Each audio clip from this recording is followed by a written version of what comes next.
Hello friends, super കൺപണി സീരിയലിൻ്റെ ഇന്നത്തെ episode റിവ്യൂയിലേക്ക് എല്ലാ കൂട്ടുകാർക്കും സ്വാഗതം. അങ്ങനെ മീരയോടായിട്ട് സുമിത്ര പറയുന്നുണ്ട്, ഒരിക്കലും തന്നെ നിന്നെ ഇവിടുന്ന് വിട്ടയക്കാനായിട്ട് പോകുന്നില്ല. രാമൻ കണ്ണ് തുറക്കട്ടെ, അതിനുശേഷം അവൻ്റെ ഹെൽത്ത് ഓക്കെ ആണെങ്കിൽ മാത്രം നിന്നെ വിട്ടു പോയാൽ മതി. കണ്ടോ, എൻ്റെ രണ്ട് മക്കളാണ് ഇവരോടും കൂടി ഞാൻ അത്ര വലിയ ദയൊന്നും കാണിച്ചിട്ടില്ല. എന്നിട്ടാണോ നിൻ്റെ കാര്യത്തിൽ? അതുകൊണ്ട് തന്നെ നീ ഇവിടെ കിടക്കണം, നിനക്ക് ആവശ്യമുള്ളതൊക്കെ ഞങ്ങൾ ഇവിടെ എത്തിക്കുമെന്ന് പറഞ്ഞിട്ട് നിൽക്കാട്ടോ ചെയ്യുന്നത്. മീരയാണെങ്കിലും ആകെ ടെൻഷനായിട്ട് എനിക്ക് പോകണമെന്ന് വാശി പിടിക്കുന്നുണ്ട്, പക്ഷെ നടക്കുന്നില്ല. അതിനുശേഷം തന്നെ ബലരാമൻ ചെറുതായിട്ട് കണ്ണ് തുറക്കാൻ ശ്രമിക്കുന്നതായിട്ട് കാണുന്നു. ഇത് കാണുന്ന മീരയ്ക്ക് ആശ്വാസമാണുണ്ട്, മറ്റൊന്നല്ല. കാരണം ഭാഗ്യശ്രീ പറഞ്ഞല്ലോ, ഏട്ടൻ വിചാരിച്ചാൽ മാത്രമേ താൻ രക്ഷിക്കാൻ സാധിക്കുകയുള്ളൂ എന്നുള്ളത്. അത് കാരണം അവൾക്കൊരു ആശ്വാസമാകുന്നുണ്ട് കേട്ടോ. പിന്നീട് പൊന്നമേട്ടിൽ തന്നെയാണ് കാണിക്കുന്നത്. അങ്ങനെ അയ്യപ്പൻ ഒരാളോട് സംസാരിക്കുന്നുണ്ട്. അങ്ങനെ വാസുകിയെ കണ്ടോ എന്ന് ചോദിക്കുന്നുണ്ട്. വാസുകിയല്ലേ ഇപ്പോൾ സാധനങ്ങൾ മേടിച്ചിട്ട് അങ്ങോട്ട് പോയത്.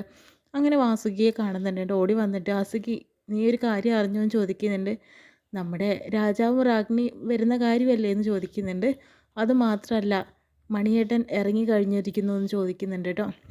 അയാൾക്ക് ജാമ്യം കിട്ടിയിരിക്കുന്നു. എല്ലാം കൂടി ആകെ പ്രശ്നമാവും. വരട്ടെ, അയാൾ എൻ്റെ ഭർത്താവാണല്ലോ, അയാൾ കാരണമാണല്ലോ നമ്മുടെ കഞ്ഞി കൂടി മുടിച്ചത്. അയാൾ വരട്ടെ, ഇപ്പം നമുക്ക് സമാധാനമായിട്ട് നമ്മൾ ജീവിക്കുകയാണ്. അയാളത് എന്തെങ്കിലും തിരിമറി കാട്ടും, കേണൽ സാറിനെ ആക്രമിക്കുക എന്നൊക്കെ പറയുന്നുണ്ട് കേട്ടോ. ഒന്നും കൊണ്ട് നീ പേടിക്കണ്ട, നമുക്ക് നമ്മുടെ ദൈവങ്ങളുണ്ടല്ലോ എന്ന് പറയുന്നുണ്ട് കേട്ടോ. അതിനുശേഷം തന്നെ കൺമണിയും കൃഷും കൂടി പൊന്നമേട്ടിലേക്ക് എത്തുന്നതായിട്ട് കാണിക്കുന്നുണ്ട്.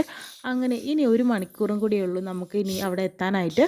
അതുകൊണ്ട് തന്നെ ഇനി 1 മണിക്കൂറും കൂടിയല്ലേ ഉള്ളൂ നിൻ്റെ അടുത്തിങ്ങനെ ഇരിക്കാൻ സാധിക്കുക എന്ന് പറയുന്നുണ്ട്. അതിപ്പോൾ 1 മണിക്കൂറില്ലെന്ന് പറയുന്നുണ്ട് കേട്ടോ. നിനക്ക് എൻ്റെ അടുത്ത് ഇരിക്കാൻ ഒട്ടും താല്പര്യമില്ല അല്ലേ എന്ന് പറയുമ്പോൾ കൺമണിക്ക് വിഷമാവുന്നുണ്ട് കേട്ടോ. എന്താ സാർ ഇങ്ങനെയൊക്കെ പറയുന്നത്, എനിക്ക് താല്പര്യമില്ലെന്നോ? താൻ വിഷമിക്കാൻ വേണ്ടി പറഞ്ഞതല്ല, ചുമ്മാ പറഞ്ഞതാടോ.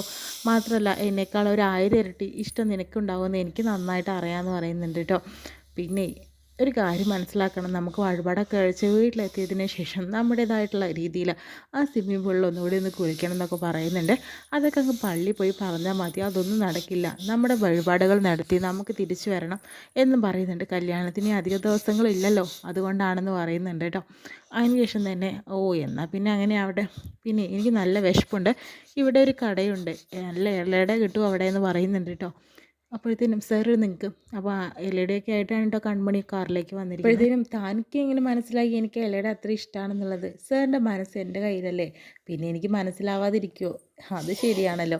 അതിനുശേഷം തന്നെ എന്തായാലും ഉണ്ടാക്കി കൊണ്ടുവരാൻ പറ്റുന്ന എനിക്ക് ഇത് വാരി തരാനും അറിയാമെന്ന് പറഞ്ഞിട്ട് കൺമണി തന്നെ കൃഷ്ണ അത് വാരി കൊടുക്കുന്നുണ്ട് കേട്ടോ.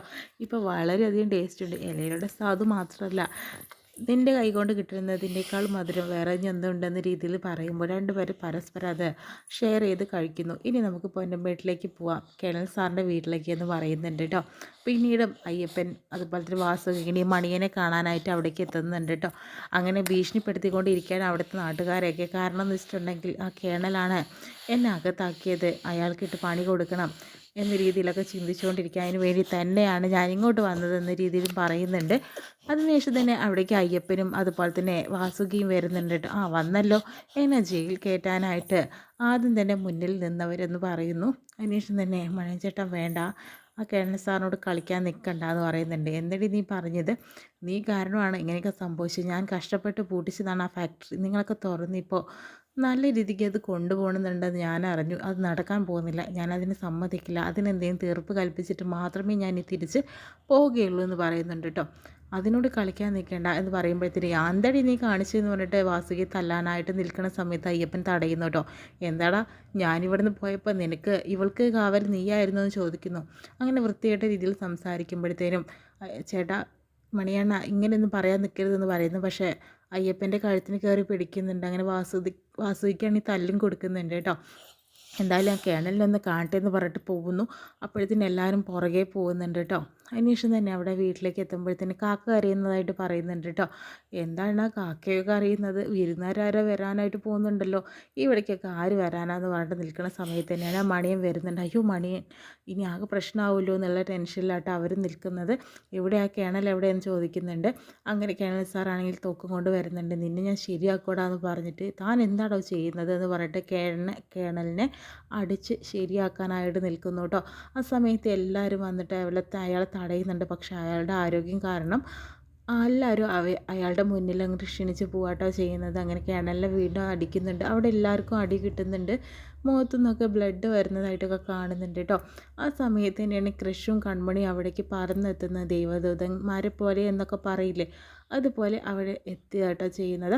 അപ്പോഴത്തേനും അയ്യോ ഒന്നും ചെയ്യരുതെന്ന് പറയുന്നുണ്ട് കേട്ടോ. അതിനുശേഷം തന്നെ മണിയനെ ഇട്ടിട്ട് നല്ല അടി വെച്ച് കൊടുക്കുന്നുണ്ട്. കേണൽ സാറിൻ്റെ അവസ്ഥ കാണുമ്പോൾ അവർക്ക് ആകെ സങ്കടമാവുന്നുണ്ട്. ഇതാണോ കൃഷ്, നിങ്ങളെ കാത്ത് ഞാൻ നിൽക്കുമായിരുന്നെന്ന് പറയുന്നു. അങ്ങനെ രണ്ടുപേരും കൂടി അടി കൂടുന്നുണ്ട്. മണിയൻ എന്തായാലും കൃഷിൻ്റെ അടുത്ത് നല്ലോണം കിട്ടുന്നുണ്ട് കേട്ടോ. അതിന് ശേഷം തന്നെ കയ്യിലും കാലിലൊക്കെ മുറിയായിട്ട് അങ്ങനെ നിനക്ക് ഞാൻ വെച്ചിട്ടുണ്ടടാ, നിനക്കറിയില്ല ഞാൻ ആരാണെന്നുള്ളതെന്ന് പറഞ്ഞിട്ട് അങ്ങനെ പോകാനായിട്ട് നോക്കുന്നു കേട്ടോ. ആ സമയത്ത് തന്നെ അയ്യോ സാർ എന്തെങ്കിലും പറ്റുമോ എന്ന് പറഞ്ഞിട്ട് കേണൽ സാറിനെ താങ്ങി നിർത്താനായിട്ട് ക്രഷ് അങ്ങോട്ടേക്ക് ഓടി ചെല്ലുന്നതായിട്ടാണ് കാണിക്കുന്നത് കേട്ടോ. കൃഷിനെയും കൺമണിയെയും കാണുമ്പോൾ അവിടെയുള്ള അയ്യപ്പനാണെങ്കിലും വാസുകിക്കും കേണൽ സാറിനെല്ലാം തന്നെ ഒരു പുതിയ ജീവിതം കിട്ടിയതുപോലെയാണ് കേട്ടോ തോന്നുന്നത്. അങ്ങനെ അവരെ ആശ്വസിപ്പിക്കുന്നതായിട്ട് കാണിക്കുന്നുണ്ട് കേട്ടോ. എന്തായാലും കൃഷും കൺമണിയും ഇനി അവിടുത്തെ ഒരു പ്രശ്നം കൂടി നേരിടാനായിട്ടാണ് പോകുന്നത്. എന്തായാലും അവർക്ക് അതിന് സാധിക്കുന്ന കാര്യത്തിൽ സംശയമില്ല. അത്രയും കാണിച്ചുകൊണ്ടാണ് എപ്പിസോഡ് കഴിയുന്നത് കേട്ടോ.